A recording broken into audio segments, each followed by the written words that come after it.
Hi hello నమస్తే. నేను మీ anchor Pravalika. Andhra రాష్ట్రంలో సంచలనం రేపుతున్నటువంటి డిఎస్సి అవకతవకలపై నిరసన వ్యక్తం చేసేందుకు ప్రజలు అలాగే నాయకులు కూడా నిరసన వ్యక్తం చేయడానికి సన్నాహాలు చేపట్టారు. ఈ నిరసనలు కూడా మనకు గత 3 రోజుల నుంచి జరుగుతున్నాయి. 2, 3 రోజుల నుంచి జరుగుతూ ఉన్నాయి. ఈ నేపథ్యంలో టీడీపీ నేతలు కానివ్వండి, పోలీసులు కానివ్వండి, చాలా రకాలుగా అడ్డుపడడానికి ప్రయత్నాలైతే చేస్తున్నారు. అలాగే పోలీసులు లాఠీ చార్జ్ కూడా చేయడం జరిగింది. సో, ఈ అన్నిటి విషయాలపై మనతో పాటు మాట్లాడటానికి సీనియర్ వైసీపీ నాయకులు విజయభాస్కర్ రెడ్డి గారు మనతో పాటు లైన్‌లో ఉన్నారు. నమస్తే సార్. నమస్తే నమస్తే అమ్మా. Sir, okay. ఎలా తీసుకోవచ్చు అంటారు సార్? డిఎస్సి అవకతవకలపై నిరసన వ్యక్తం చేస్తున్న వ్యక్తులపై లాఠీ చార్జ్ చేయడం ఏ రకంగా తీసుకోవచ్చు అంటారు? మా ఇష్టం అమ్మా, మేము ఏం చేస్తాం. మీరు మమ్మల్ని ప్రశ్నించే అధికారం లేదు, మమ్మల్ని నిలదీసే పరిస్థితి లేదు. ఇది ప్రజాస్వామ్య వ్యవస్థ కాదు. మేము ఈవీఎంల ద్వారా గెలిచాము, ప్రజలు ఓట్లు వేస్తే గెలవలేదు. కాబట్టి మీరు మమ్మల్ని అడగాల్సిన అవసరం లేదు. డిఎస్సి పెడతాం, లేకపోతే ఇంకొక ఎగ్జామ్ పెడతాం. రేపు ఏపీపీఎస్సి కూడా ఇదే రకంగా మేము తయారు చేసుకొని మా వాళ్ళ వరకు ఇచ్చుకుంటాం. మీరెవరు అడగటానికి? మీరేమైనా మాకు ఓట్లు వేసారా? ఇలా మేము ఈవీఎంల ద్వారా గెలిచాం. ఈవీఎంలో దాదాపు 17 లక్షల ఓట్లు అదనంగా మేము వేసుకొని తలాకాసిని పంచుకొని మేము గెలుచుకున్నాం. కాబట్టి మీరు మమ్మల్ని అడగడానికి అర్హత లేదు. First point. ఇక రెండో పాయింట్ ఏంటంటే డిఎస్సి అనేది అసలు ఆంధ్ర రాష్ట్రంలో 45,000 పోస్టులు ఉన్నాయి. ప్రస్తుతం ఖాళీగా ఉన్న డిఎస్సి పోస్టులు 45,000 పోస్టులు ఉన్నాయి. 45,000 పోస్టులకి 16,000 పోస్టులు ఇచ్చి మేమేదో మెగా డిఎస్సి ఇచ్చాం, నిరుద్యోగులను ఉద్యోగులుగా మార్చాం, నిరుద్యోగులకి ఉపయోగపడ్డాం అని డబ్బా కొట్టుకోవటం తప్పితే అక్కడ ఒరిగింది ఏం లేదు. డిఎస్సి పరీక్ష నిర్వహణలోనే అవకతవకలు జరిగినాయి. ప్రశ్నాపత్రం లీక్ అయింది. లీక్ అయిన ప్రశ్నాపత్రం రాసిన వ్యక్తులు జిల్లాలు ఫస్ట్ వచ్చారు. కృష్ణా జిల్లాలో నవీన్ అనే వ్యక్తి, ఇంకో జిల్లాలో ఇంకొక పాప, అట్లా ఫస్ట్ వచ్చారు. వాళ్ళకి పేపర్లు ఎక్కడి నుంచి వచ్చినాయి? కృష్ణా జిల్లా విద్యాశాఖ అధికారి కార్యాలయం నుంచి, జిల్లా కలెక్టర్ గారి కార్యాలయం నుంచి ఒక అవుట్సోర్సింగ్ ఎంప్లాయీ, అంటే డిగ్రీ చదువుకొని రికమెండేషన్ తోటి ఉద్యోగం పొందినటువంటి ఒక అవుట్సోర్సింగ్ ఎంప్లాయీ పేపర్ డిఎస్సి పేపర్ని తయారు చేయడంలో అతని పాత్ర ఉంది. ఇంతకన్నా దారుణం ఏముంటుందమ్మా? ఆ పత్రాన్ని లీక్ చేసుకున్నారు, అందరికి పంచుకున్నారు, మీరు ఇచ్చుకున్నారు. అంటే దాదాపు 16,000 పోస్టుల్లో 10 నుంచి 12,000 పోస్టులు పేపర్ లీక్ ద్వారా మీరు అమ్ముకున్నారు 15 నుంచి 20 లక్షల వరకు. అంటే ఎంత సొమ్ము మీరు ప్రజల సొమ్ము పోగు చేసుకున్నారు, ఎంతవరకు మీ కార్యకర్తలకి, మీకు సంబంధించిన నాయకులకు సంబంధించినటువంటి తెలుగుదేశం పార్టీ వ్యక్తులకి ఉద్యోగాలు ఇచ్చుకున్నారంటే 10-12,000 ఉద్యోగాలు తెలుగుదేశం వాటికి దారాదత్తం చేశారు. దారాదత్తం కూడా అనకూడదు, ఒక్కోటి 15 నుంచి 20 లక్షల లెక్కన అమ్ముకున్నారు. వాళ్ళట్టు కొనుక్కునే శక్తి ఉంది కాబట్టి కొనుక్కున్నారు. ఇంకో మాట ఏమంటారంటే, అవకాశం ఉంటే మీరు కూడా కొనుక్కోండి, మీకు కూడా అమ్ముతాం, మీరు కూడా వైసీపీ నాయకులు కానీ, వైసీపీ కార్యకర్తలు కానీ, వైసీపీ నిరుద్యోగులు కానీ డబ్బులు తెచ్చుకోండి, మీకు కూడా ఇస్తాము అని మొహమాటం లేకుండా చెప్తున్నారు. ఇకపోతే ఇక ఇదేదో వచ్చింది స్పోర్ట్స్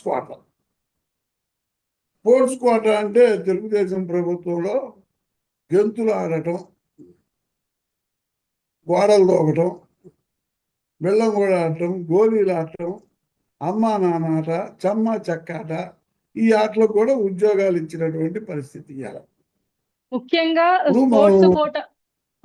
ముఖ్యంగా స్పోర్ట్స్ కోటాలోనే అవకతవకలు జరిగాయి అని కూడా అంటున్నారు. అంటే వాళ్ళకు క్వాలిఫికేషన్ లేకపోయినప్పటికీ వాళ్ళకి ఆ కోటా కింద ఉద్యోగం ఇచ్చే సన్నాహాలు కూడా చేసినట్లు తెలుస్తోంది.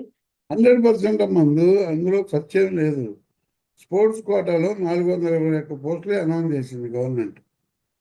372 పోస్టులు కాల్ లెటర్స్ పిలిచి ఇచ్చారు. 372 పోస్టులు పక్కాగా తెలుగుదేశానికి సంబంధించినటువంటి వ్యక్తులకి, తెలుగుదేశం వ్యక్తులు ఎవరైతే డిగ్రీలు పాస్ అయి ఉన్నారో వాళ్ళకి ఇంటర్ కాలేజీ కాంపిటీషన్స్ అని మన ఊళ్ళలో గ్రౌండ్లో ఆడుకుంటారే, ఆ గ్రౌండ్లో ఆడుకున్న వ్యక్తులు కూడా ఇంటర్ కాలేజీ కాంపిటీషన్స్ అని పేరు పెట్టి వాళ్ళకి సర్టిఫికెట్ ఇచ్చి ఆ సర్టిఫికెట్ మీద ఉద్యోగం ఇచ్చారు. నేను అందుకనే చెప్పింది, గోళీలాట, బెల్లంగూడ ఆట, అమ్మా నాన్న ఆట, చిన్నపిల్లలప్పుడు అమ్మా నాన్న ఆట ఆడుకుంటారు, గుర్తుందో లేదో మీకు? అమ్మా నాన్న ఆట, చెమ్మ చెక్క అట్లకు కూడా ఉద్యోగాలు ఇచ్చినటువంటి పరిస్థితి ఇవాళ తెలుగుదేశం ప్రభుత్వాన్ని. వాస్తవంగా నేషనల్స్లో పాల్గొని స్టేట్ స్పోర్ట్స్లో పాల్గొని పథకాలు వచ్చి దేశానికి, రాష్ట్రానికి పరువు తీసుకొచ్చినటువంటి వ్యక్తుల ఉద్యోగాలు ఫస్ట్ ర్యాంక్ వచ్చిన కూడా వాళ్లకు ఉద్యోగాలు ఇవ్వకుండా వాళ్ళని 15 లక్షలు ఇస్తే మేము ఉద్యోగం ఇస్తాం, లేకపోతే మా కాడ అమ్మా నాన్న ఆట ఆడినోళ్ళు ఉన్నారు వాళ్ళకి ఇస్తున్నాము, లేకపోతే పేకాట ఆడుకున్న వాళ్ళు ఉన్నారు వాళ్ళకి ఇస్తున్నాము అని బహిరంగంగా చెప్పారు. ఇది నేనేదో మాట వరుసకో లేకపోతే నా నోటికి వచ్చినట్టు మాట్లాడటం, నా దగ్గర సాక్ష్యం ఉంది, కావాలంటే మీకు వాట్సాప్ కూడా పెడతాను. చిలకలూరుపేట చెందినటువంటి ఊసా శబరినాథ్ అనే వ్యక్తి 8 సార్లు నేషనల్స్ పాల్గొన్నాడు. దాదాపు స్టేట్ మీట్లో దాదాపు 10-12 సార్లు పాల్గొన్నాడు. నేషనల్స్ నుంచి 2 మెడల్స్ వచ్చినాయి. మొన్న కూడా డిఎస్సి ఎగ్జామ్లో అతన్ని ఫస్ట్ పేరు వచ్చింది. గుంటూరు జిల్లాలో 5 పోస్టులు ఉంటే 5 పోస్టులో ఫస్ట్ పేరు వచ్చింది.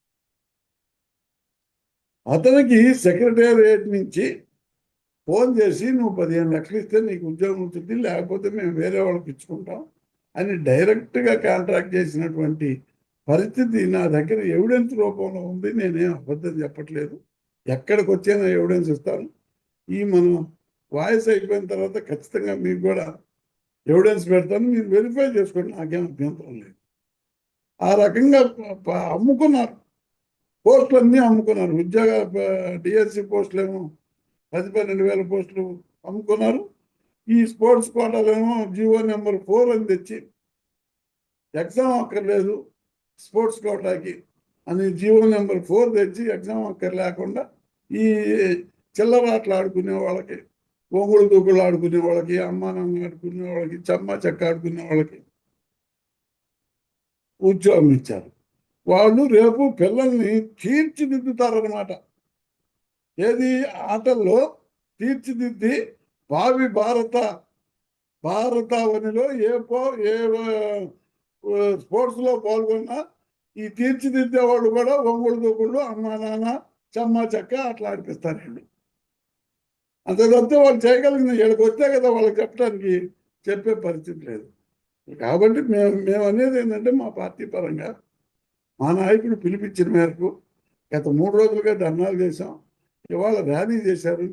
రాష్ట్రం అంతటా ర్యాలీ చేస్తుంటే అణిచివేత కార్యక్రమం, పక్కాగా అణిచివేత కార్యక్రమం. ప్రతి నియోజకవర్గ హెడ్ క్వార్టర్లో వందలాది మంది పోలీసులను పెట్టి సమన్వయకర్తలనేమో హౌస్ అరెస్టులు చేసి మాలాంటి నాయకులనేమో రాకుండా ఎక్కడికక్కడ నిర్బంధించి వెళ్లకుండా చేసింది కాక సమన్వయకర్తలను అరెస్ట్ చేశారు. బొత్స సత్యనారాయణ గారు లాంటి సీనియర్ నాయకుడినే అరెస్ట్ చేశారు. ఆయన ర్యాలీ చేస్తుంటే మా మహిళా కౌన్సిల్ మెంబర్ వరద కళ్యాణి గారిని, ఆమెను కూడా అరెస్ట్ చేశారు. మహిళా president, council member, AP council member, ఆమెను కూడా ఇట్లా ఒకళ్ళేందమ్మా అందరినీ అరెస్ట్ చేసి పోలీస్ స్టేషన్కి తీసుకుపోవటం, అరెస్ట్ చేయటం, ఈ డిస్టర్బెన్స్ బాగా చేశారు. అయినప్పటికీ ప్రజలు ఉవ్వెత్తున ఎగసిపడ్డారు. ఎక్కడికక్కడే ప్రజలు, సమన్వయకర్త లేకపోయినా, నాయకులు లేకపోయినా ప్రజలు వాలంటరీగా వాళ్ళంతటా వాళ్ళు నియోజకవర్గ హెడ్ క్వార్టర్లో ర్యాలీలు చేసి వినతి పత్రాన్ని సంబంధిత అధికారులకి ఇచ్చొచ్చారు. దాన్ని ఎవరు ఆపుతారు? ప్రజలను ఎవరు ఆపుతారు? ఆపలేరు కదా. ఒక నాయకుడిని ఆపుతారు, 10 మంది నాయకులను ఆపుతారు. సమన్వయకర్తను పోకుండా చేశారు. ఇప్పుడు మేము చిల్లూరుపేటలో రజనమ్మ గారిని దాదాపు 12 దాకా బయటికి రాలేదు. 12 తర్వాత బయటకు వచ్చారు. అప్పుడు దాకా జనం ఎండలో పడి ఉన్నారు. అయినప్పటికీ 12 తర్వాత అయినా పోయి పాదయాత్రను పోయి రిప్రజెంటేషన్ ఇచ్చొచ్చాం. విషయం అది. కావాలని ఉద్దేశపూర్వకంగానే ప్రభుత్వం అణిచివేయాలని ఆలోచన చేస్తుంది. మా పార్టీ అణిచివేసే పార్టీ కానే కాదు. మాకు 40% ఓట్ షేర్ ఉన్న పార్టీ. ప్రజల అభిమానం, ప్రజల గుండెల్లో జగన్మోహన్ రెడ్డి నిలబడినటువంటి వ్యక్తి. మీరు ఎప్పుడు ఎక్కడ జగన్మోహన్ రెడ్డి గారిని ప్రజల గుండెల్లో నుంచి తీసేసే పరిస్థితి లేదు. మీరు చెక్క ఆటలకు ఇచ్చినా, ఒంగుడు దుక్కుడు ఆటలకు ఇచ్చినా, అమ్మా నాన్న ఆటలకు ఇచ్చినా ఇంకా 2 ఏళ్ళు సాగించుకుంటారు. అంతకన్నా మీరేం సాగించుకోలేరు. రేపు జరగబోయే ఏపీపీఎస్సీలో కూడా గేదెలు కాసేవాడికి కూడా ఉద్యోగం ఇస్తారు. ఖచ్చితంగా చెబుతున్నాను. ఇలా అంటే గేదెలు కాసేవాడికి కూడా ఉద్యోగం. ఎందుకంటే చంద్రబాబు నాయుడు గారు ఈ మధ్య ప్రకటించాడు ఒకసారి 3-4 నెలల క్రితం, పశువులకు కూడా హాస్టల్ను ఏర్పాటు చేస్తాను. పశువులకు కూడా హాస్పిటల్ ఏర్పాటు చేస్తా అంటే దానికి కూడా గ్రూప్ 1 ఆఫీసర్ ఉండాలిగా హాస్టల్కి. అందుకని గేదెలు కాయడం అనేది కూడా ఒక పెద్ద విద్య అని చెప్పి గేదెలు కాసేవాళ్ళకు కూడా ఏపీపీఎస్సీ ఉద్యోగం ఖచ్చితంగా రాబోయే రోజుల్లో తెలుగుదేశం గవర్నమెంట్ చేయగలుగుతుంది, చేస్తుంది, చేసి చూపిస్తుంది. కాబట్టి మేము కోరేది ఒకటే, సిబిఐ ఎంక్వైరీ. మీరు నిజమైన నిజాయితీ పరులు, మీరు నిక్కచ్చిగా ఉద్యోగాలు ఇచ్చారు, ట్రాన్స్పరెంట్గా పరిపాలన చేస్తున్నారు. మీరు ఎక్కడ అవినీతి ఇటువంటి కార్యక్రమాలు చేయలేదు. తప్పు లేదు, మేము కూడా ఒప్పుకుంటాం. తప్పు మాదైతే మేము బహిరంగ క్షమాపణ చెప్పడానికి సిద్ధంగా ఉన్నాం. ఈ డిఎస్సి మీద సిబిఐ ఎంక్వైరీ అయింది. సిబిఐ ఎంక్వైరీలో కనుక వైసీపీ ఆందోళనలన్నీ ఇప్పుడు అని కనుక వస్తే మేము ఖచ్చితంగా బహిరంగ క్షమాపణ చెప్పడానికి ప్రతి నియోజకవర్గంలో సమన్వయకర్తతో పాటు అందరం సిద్ధంగా ఉన్నాం.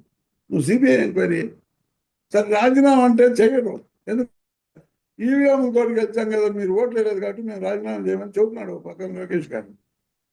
రాజీనామా చేయదు. సిబిఐ ఎంక్వైరీయో లేకపోతే సిట్టింగ్ జడ్జి గారితో విచారణ జరిపిస్తే వైసీపీ ఆందోళనలన్నీ తప్పుడు ఆందోళనని ఆ విచారణ సంస్థలు తేలిస్తే మేము బహిరంగంగా క్షమాపణ చెప్పడానికి సిద్ధంగా ఉన్నాం.